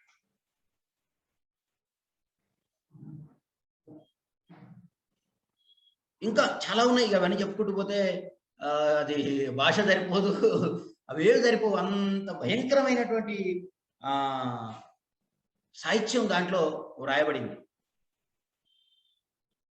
సో మితిమీరిన శృంగారం అంటే స్త్రీ అనేది తన మనోభావాలకు, స్త్రీ అనే ఒక హ్యూమన్ బీయింగ్ తన మనోభావాలతో సంబంధం లేకుండా, తన వ్యక్తిత్వంతో సంబంధం లేకుండా, తన ఇష్టాయిష్టాలతో సంబంధం లేకుండా మగవాడి యొక్క డామినెన్స్కి, వైలెన్స్కు అనుకూలంగా జీవించాలి అనేటటువంటిది. ఎందుకు ఇట చెప్పాలి అంటే పురుషుని కంటే స్త్రీ తక్కువ, ఇన్ఈక్వల్, షీ ఈజ్ నాట్ ఈక్వల్. ఇంతకుముందు వర్ణ సిస్టంలో ఎట్లయితే పై కులం వాడి కింది కులం వాడిని వైలెన్స్ చేయొచ్చో, ఏ రకంగా అయితే అతన్ని హింసించవచ్చో, కొట్టొచ్చో, చంపొచ్చో, అతన్ని పశువులాగా అమ్మొచ్చు అంటాడు కొన్ని చోట్లయితే. మన ధర్మశాస్త్రంలో చెప్తారు, కింది కులాల శూద్రులు ఎవరైతే ఉన్నారో వాళ్ళందరినీ మూకుమ్మడిగా పశువులను అమ్మినట్టు అమ్మొచ్చు. దానికి కారణం ఏం చెప్పాడంటే వర్ణ అని కూడా అన్నాడు. వర్ణ అంటే ఇక్కడ కలర్, మళ్ళీ కలర్ని తీసుకొచ్చి పెట్టారు దీంట్లోకి. ఇంత జుగుప్సగా, ఇంత గజిబిజిగా ఉంటుంది వేదిక్ స్కూల్ ఆఫ్ థాట్. అందుకే అవివరచ్చ, వృషాలచ్చ, జగనాంగజన్యచ్చ, అవివరచ్చ, వృషాలచ్చ, జగనాంగజన్యచ్చ, శూద్రచ్చ, శూద్రుడు ఎవరు? అవివరచ్చ, వివరం అంటే వైట్, అవివరచ్చ నాట్ వైట్ అంటే నాట్ క్లియర్, బ్లాక్. అవివరచ్చ, జగనాంగజన్యచ్చ, జగనము అంటే నడుము, జగనాంగము అంటే వెనక భాగం, జగనాంగజన్యచ్చ దాంట్లో నుంచి పుట్టినటువంటి వాడు, జగనాంగం నుంచి పుట్టినవాడు నీచుడు. అంటే ఇక్కడ నేను చెప్పదలుచుకున్న అంశం ఏమిటి అంటే ఇనీక్వాలిటీ పుట్టుకొచ్చింది వేదిక్ స్కూల్ ఆఫ్ థాట్లో. ఇది జెండర్ ఇనీక్వాలిటీ అండ్ వర్ణ inequality, caste inequality. It leads to untouchability. అందుకే స్త్రీలు అన్టచబుల్స్. శూద్రులే అన్టచబుల్స్ కాదు, ఇక్కడ స్త్రీలు కూడా అన్టచబుల్సే. ఇంకొక విషయం కూడా, స్త్రీలు శూద్రులే కాదు, కొన్ని జంతువులు కూడా అన్టచబుల్స్. కొన్ని జంతువులతో పాటు కొన్ని పక్షులు కూడా అన్టచబుల్స్. ఎంత భయంకరంగా ఉంటుంది అంటే దాన్ని ఇవన్నీ చదువుతుంటాను కదా నేను, ఈ వేదాలు ఇవన్నీ చదువుతుంటే నాకు అసలు మెంటలెక్కిపోతుంది. వీళ్ళు అంటారు అరే కులం చెప్పరు ఏంది, కులం గురించి ఈ ఈ ఈ దానికోసం, డామినెన్స్ కోసం, వైలెన్స్ కోసం, ఇన్ఈక్వాలిటీ కోసం పుట్టిన కులాన్ని నన్ను ఒప్పుకోమంటారు, ఆ కులాన్ని నన్ను యాక్సెప్ట్ చేయమంటారు, ఆ కులాన్ని నేను ప్రమోట్ చేయమంటారు నన్ను. ఇంత తెలిసిన తర్వాత, ఇంత అర్థమైపోయిన తర్వాత మనం ఎట్లా దాన్ని ప్రమోట్ చేస్తాం అనేది నాకు చాలా ఆశ్చర్యం అనిపిస్తుంది, బాధ అనిపిస్తుంది చాలాసార్లు. Why should I promote the caste system?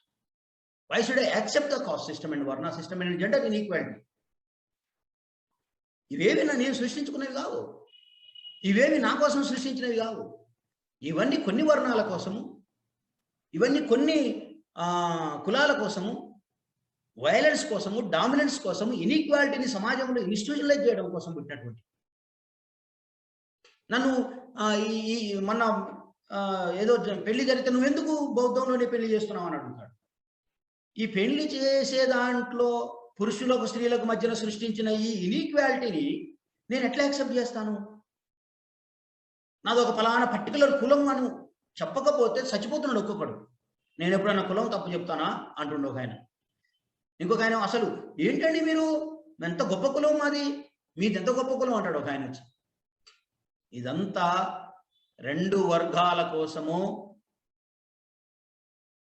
హింస కోసము, ఆధిపత్యం కోసము, కొన్ని వర్గాల శ్రేయస్సు కోసం మాత్రమే సృష్టించబడినటువంటి వ్యవస్థ. అటువంటి ఫ్రేమ్ చేసిన వ్యవస్థలో నువ్వు జీవిస్తున్నావు, దాన్ని అంగీకరించాల్సినటువంటి అవసరం బుద్ధిస్టులకు లేదు. బుద్ధిస్టులకే కాదు, ఏ మానవునికి లేదు.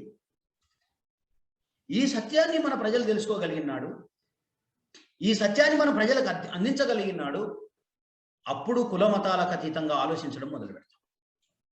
అప్పుడు మనిషి కేంద్రం అవుతాడు, హ్యూమన్ సెంటర్ అవుతుంది, హ్యుమానిటీ సెంటర్ అవుతుంది, మనిషి కేంద్రం అవుతాడు, మతం కేంద్రం కాదు, ఆచారం కేంద్రం కాదు.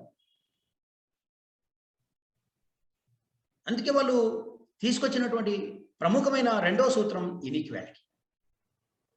ఈ ఇన్ఈక్వాలిటీని శ్రమణిక్ స్కూల్ ఆఫ్ థాట్ 100% ఖండించేసి, ఖండించడమే కాదు, మంగళి కులానికి చెందిన ఉపాలిని, ఇంకా అట్లానే కాదు, ఇక వద్దు కానీ రకరకాల ఆనాటి కులాలకు సంబంధించినటువంటి వాళ్ళని బుద్ధిజంలో చేర్చుకుని, వాళ్లకు మాంకులు, ఆచార్యులు, భగవంతు దాకా వెళ్ళిపోయినటువంటి వాళ్ళు కూడా కొంతమంది, చాలా మంది మనకు కనిపిస్తున్నారు.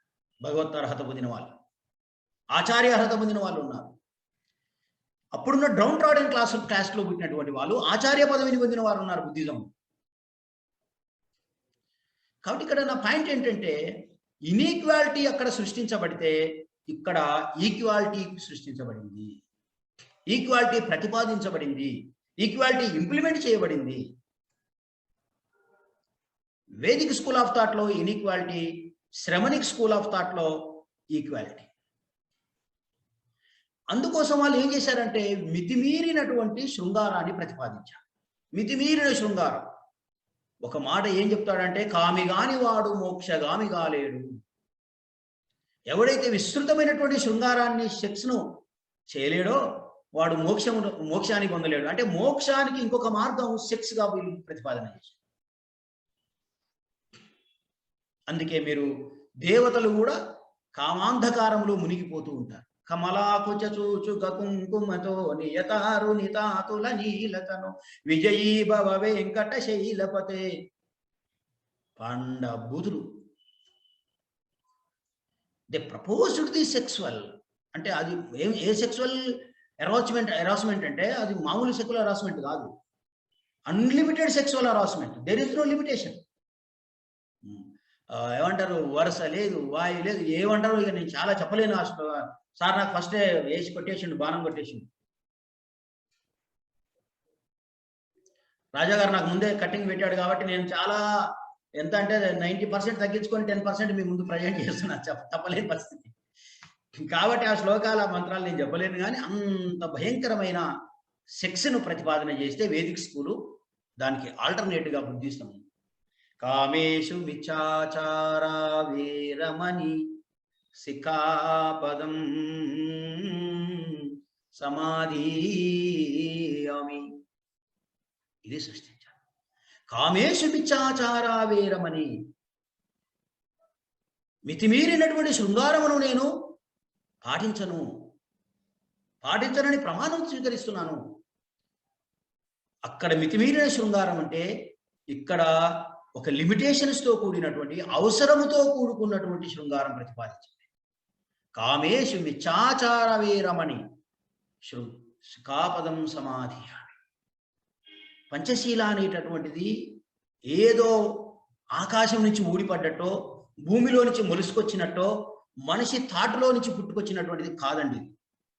అంటే ఒక వ్యక్తి యొక్క, ఒక ఇండివిజువల్ యొక్క సంక్షేమం కోసం పుట్టుకొచ్చింది కాదండి. పంచశీల యావత్ సమాజం యొక్క అవసరమునిచ్చే రాయబడింది. అది అవసరమునిచ్చే చర్చ చేసి ప్రతిపాదించబడినటువంటి, ముఖ్యంగా బ్రాహ్మణిక్ డామినెన్స్, బ్రాహ్మణిక్ వయలెన్స్, బ్రాహ్మణిక్ సెక్సువల్ హరాస్మెంట్ నుంచి, వేదిక హరాస్మెంట్ నుంచి తగ్గి బయటపడడానికి ఈ సమాజం ఆనాడున్న శ్రమణులు పెద్ద ఎత్తున చర్చ చేసి తీసుకొచ్చిందే కామేషు మిచ్చాచారా వీరమణి శిఖాపదం సమాధియామి.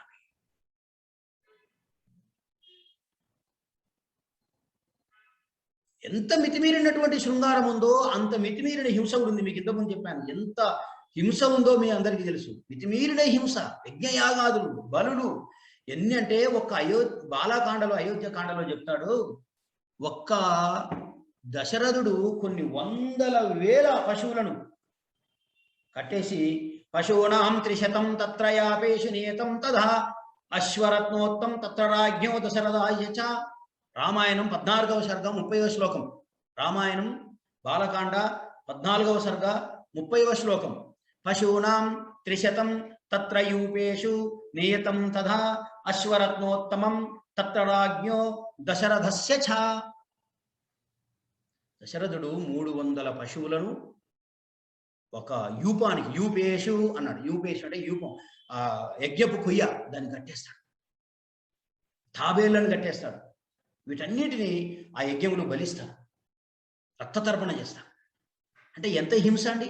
అంత హింసకు వ్యతిరేకంగా సింగిల్ లైన్లో మొత్తం ప్రపంచం యొక్క రూట్ను మార్చేశాడు. శ్రమణులు మొత్తం ప్రపంచం, అంటే అప్పుడున్న భారత ప్రపంచం అనుకుందాం, భారతదేశం యొక్క వ్యవస్థ, ఒక మాటకు వస్తే ప్రపంచం కూడా, భారతదేశ సమాజానికి ముఖ్యంగా అంత హింసతో జుగుప్సకరంగా భయానకమైన వాతావరణంలో కొనసాగుతున్న సమాజ వ్యవస్థని, మార్గనిర్దేశం చేసి డైవర్ట్ చేసి, అది కాదు, ఇదిగో ఇది అసలైనటువంటి మార్గము, ముక్తి అట్లా రాదు, ముక్తి ఇలా వస్తుంది చూడండి అని చెప్పేసి అనాత్ములుగా కావడానికి కావలసినటువంటి మార్గాన్ని ఇలా తీసుకెళ్తూ ఉంటాడు. అందుకే ఇక్కడ అద్భుతమైనటువంటి ప్రిన్సిపల్స్ పంచశీలలో పుట్టుకొచ్చాయి. సరే, టైం కూడా 8:18 అయిపోయింది కాబట్టి యాక్చువల్గా పంచశీలాలని ఎట్లా ప్రిన్సిపలైజ్ చేశారు అని చెప్పడం కోసమే నేను ఈ క్లాసు, అంటే వేరే పేరు పెట్టాను అంతే, Vedic school of thought and Shramanic school of thought అని పెట్టాను. కానీ వాస్తవ ప్రిన్సిపల్స్ ఎట్లా పుట్టుకొచ్చాయి, ఇక్కడ ఎట్లా ఉంటుండే, దానికి ఆల్టర్నేటివ్ బుద్ధిజం ఎట్లా పుట్టుకొచ్చింది, శ్రమణులు ఎట్లా ప్రాక్టీస్ చేశారు, ఈ సమాజానికి ఎట్లా మోడల్గా నిలబడ్డారు, ఎట్లా ముందు నడిపించారు, సమాజాన్ని ఎట్లా లీడ్ చేశారు వాళ్ళు, how they lead the society, how lead the people, ప్రజల్ని వాళ్ళు నడిపించారు. అందుకే మీరు చూడండి, వేదిక్ స్కూల్ ఆఫ్ థాట్ లో నిర్దిష్టత ఉంటుంది, స్థిరత్వం ఆనే ఉండాలి. వాడు అక్కడే ఉండి చేస్తాడు, అక్కడే ఓపం ఇట్లా ఇట్లా చదువుతూ ఉంటాడు అక్కడే. కానీ శ్రమణులు సంచారం చేస్తూ ఉంటారు, వ్యాండరింగ్. ఇది కూడా ఒక విషయం. వేదిక్ స్కూల్ ఆఫ్ థాట్ లో స్థిరత్వం, అక్కడే ఉంటుంటారు వాళ్ళు, అక్కడే ఉండి యజ్ఞయాగాల కార్యక్రమాలు చేస్తుంటాడు, అక్కడే ఉండి మత బోధన చేస్తుంటాడు, అక్కడే ఉండి రిచువల్స్, ఆచార సంప్రదాయాలు చేస్తుంటాడు. అంటే ఏంది? Consciousness, subconsciousness and unconsciousness, 3 principles పుట్టించుకొచ్చాడు దాంట్లో. వేదిక్ స్కూల్ ఆఫ్ థాట్లో ఏముంటుందంటే కాన్షియస్నెస్, చేతనా వ్యవస్థ, కులాన్ని పాటించే కాడ చేతనంగా ఉండాలి, చాలా జాగ్రత్తగా ఉండాలి, పాటించకపోతే దండించే దగ్గర చేతనంగా ఉండాలి. Sub consciousness, ఉపచేతన. అన్కాన్షియస్నెస్, కొన్ని చోట్ల అసలు నీకు కాన్షియస్ లేకుండా జరిగిపోతాం. చాలా మంది డప్పు కొడుతుంటాడు, వీడు మాంకాలమ్మ దగ్గర, పుల్లమ్మ దగ్గర, మల్లమ్మ దగ్గర డ్యాన్స్ చేస్తుంటాడు. అన్కాన్షియస్నెస్, ఎందుకు చేస్తున్నాడు, ఏం జరగదు, అసలు చేయకపోతే ఏమవుతుంది, ఇది ఎందుకు చేయాలి, ఏం లేదు. పిహెచ్డి చేసినోడైనా, ఎంత పెద్ద డాక్టర్, ఇంజనీర్ కూడా ఆఖరికి చాలా మంది హాస్పిటల్స్ కట్టి హాస్పిటల్స్ ముందర ఒక చిన్న బొమ్మ పెట్టి అక్కడ వినాయకుడిని పెడుతున్నాడు. ఇది ఎందుకు పెడుతున్నాడు, దీనికి కారణం ఏంది, దీనికి ఏం అక్కర్లేదు, అన్కాన్షియస్ లిస్ట్కి నెట్టేశారు. ఈ సబ్ కాన్షియస్ను అన్కాన్షియస్ను బద్దలు కొడుతూ శ్రమణులు లోక సంచారం చేసి ధర్మబోధన చేశారు, ధర్మోపదేశం చేశారు. అందుకే మనకు కార్తీక దీపం వచ్చింది అక్కడ. నేను చాలాసార్లు చెప్తాను, బుద్ధుడు తన యొక్క బోధనను ప్రారంభించేటప్పుడు ఏ ఊరికైతే వెళ్తాడో ఆ ఊరికి వెళ్ళేటప్పుడు బుద్ధుడు వస్తున్నాడని తెలియగానే, లేదా శ్రమణుడు వస్తున్నారని తెలియగానే అందరూ ఇలా దీపాలు వెలిగించుకొని వాళ్ళకు ఆరతి పెట్టేవారు, జ్ఞానానికి సింబాలిక్గా. సో సంచార జీవనం జరిగింది, ధర్మబోధన విస్తృతంగా ప్రచారం చేయబడింది. కానీ వీళ్ళలాగా స్టాగ్నేట్ చేయలేదు. ఒక్కలకే ఎవరు మంత్రం చదవాలి? జాయమానో బ్రాహ్మణో హి జాయమానో పృథివ్యః, బ్రాహ్మణో హి జాయమానో పృథివ్యః. ఈ పృథివీ లోపల బ్రాహ్మణుడు అందరికంటే గొప్పవాడు, పుట్టుకతోనే అతడు దేవుని సమానుడు గనక అతనికి మాత్రమే మంత్రోచ్చారణ హక్కు ఉంది, ధర్మబోధన హక్కు ఉంది అన్నాడు. కానీ శ్రమణిక్ స్కూల్ ఆఫ్ థాట్ లోపల ధర్మబోధన హక్కు ప్రతి మాంకుకుంది, ప్రతి ఉపాసకునికి ఉంది. అందుకే వాళ్ళు దేశ సంచారం చేసి ధర్మబోధన చేసి ప్రజలందరికీ తెలియజేశారు. వీళ్ళు ఒక సెక్షన్కే పరిమితం చేస్తే బుద్ధిస్టులు, శ్రమణులు మొత్తం ప్రపంచానికి దాన్ని విస్తృతపరిచారు. కాబట్టి ఇన్ఈక్వాలిటీకి వ్యతిరేకంగా ఈక్వాలిటీ వచ్చింది, స్టాగ్నేషన్కి వ్యతిరేకంగా లేదా లిమిటేషన్కి వ్యతిరేకంగా ధర్మబోధన అన్లిమిటెడ్ చేయబడింది శ్రమణిక్ స్కూల్ లోపల. ఇంకా టైం అయిపోయింది కదా. చివరికి ఇంకొక సూత్రం ఏంటంటే, ఆ రోజుల లోపల ఈ ధర్మాన్ని నమ్మడానికి ఇన్ని శాస్త్రాలు రాసుకొచ్చారు. ఎన్ని శాస్త్రాలు రాసుకొచ్చారంటే చెప్పజాలం. ఈ శాస్త్రాలన్నింటినీ మనిషి నమ్మాలి అన్నాడు, నమ్మి తీరాలి అన్నాడు. ఎందుకు నమ్మాలి? నమ్మకపోతే పైనున్నవాడు చూసుకుంటాడు. పైనున్నవాడు క్షత్రియుడు, వాడు నమ్మకపోతే ఎవడు చూసుకుంటే బ్రాహ్మణుడు, బ్రాహ్మణుడు చూసుకోకపోతే దేవుడు చూసుకుంటాడు. మీకు నరకం ప్రాప్తిస్తుంది.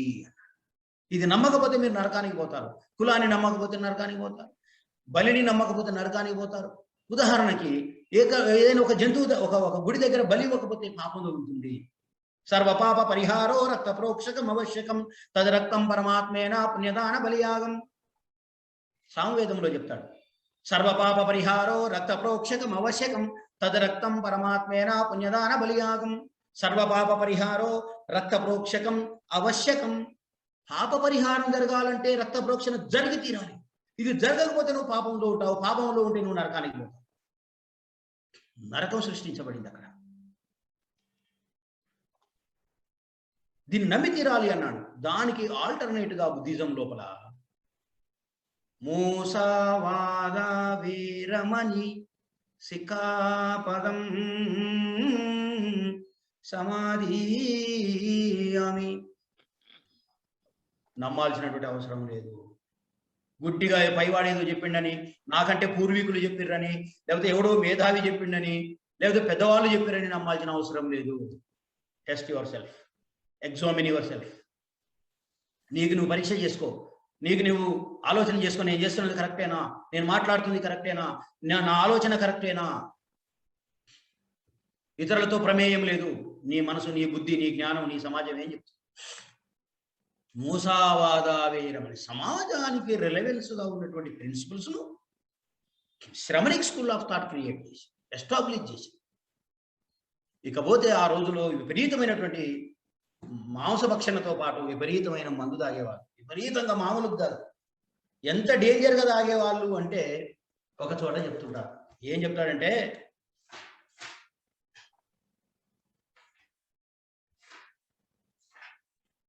సార్ టైం ఒక్కటండి, అయిపోయింది. This is the last one.